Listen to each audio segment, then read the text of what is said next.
act your age. As though 41 comes with a handbook tucked firmly between the warranty and the tax returns, as though there was ever a moment that someone took me aside and advised me, here's how to be this old. I've never been this age before. I'm making this shit up with the same reckless optimism that got me through the age of 5 when I wasn't entirely convinced that I was a separate person from the moon or the stars or my mother or the stray cat that sometimes followed me home from school. 5 was decorated in bruises and dirty fingernails and feelings far too big for my tiny pockets. Nobody told me how to carry joy or fear without dropping it or making a mess of it. I'd never been that age before. Or 12. 12 was a growing body sprinting ahead of the child inside. Men smiled too long. They said, "You're becoming quite the lady." I'd nod politely, though I hadn't agreed to any such transformation, nor did I understand the need to point it out. I still wanted to chase lightning bugs, to trace shadows in the dirt, and believe that every grown-up was telling me the truth and had my best interest at heart. So I stumbled through 12 wearing shoes that didn't quite fit and expectations that I still don't fully understand. How could I have known what no one had bothered to teach me? I had never been that age before. And somehow, without asking permission, the years kept coming.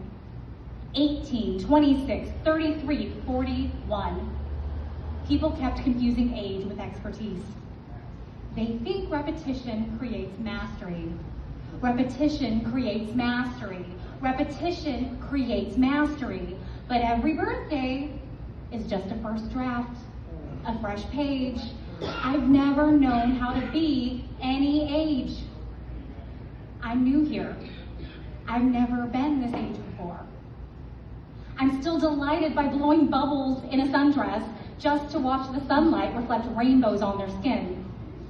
I still make wishes on dandelions, on the first star in the night sky, on eyelashes, on pennies that I toss into fountains. Still laugh at jokes that are so immature that they should be prohibited from entering adulthood.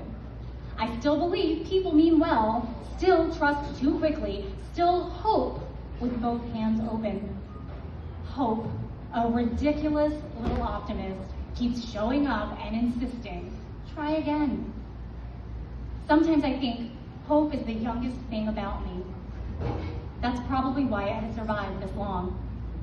Maybe growing older has less to do with having childlike wonder and more to do with just defending it. Because I've never been this age before. I still won't buy sensible shoes, but I will avoid the puddles. Maybe maturity isn't replacing the child. Maybe it's learning to walk beside her, to let her stop and pick wildflowers while I remember to run the dishwasher. Maybe growth isn't becoming someone else. Maybe it's finally forgiving yourself for not already knowing how to become who you've never been before.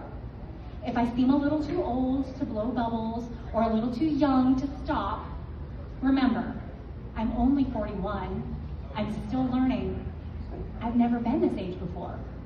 And someday, if I'm lucky, I'll say the same thing about 42, and 49, and 73, and 86, and 95, every age arriving like an unopened letter addressed to the version of me that survives long enough to read it.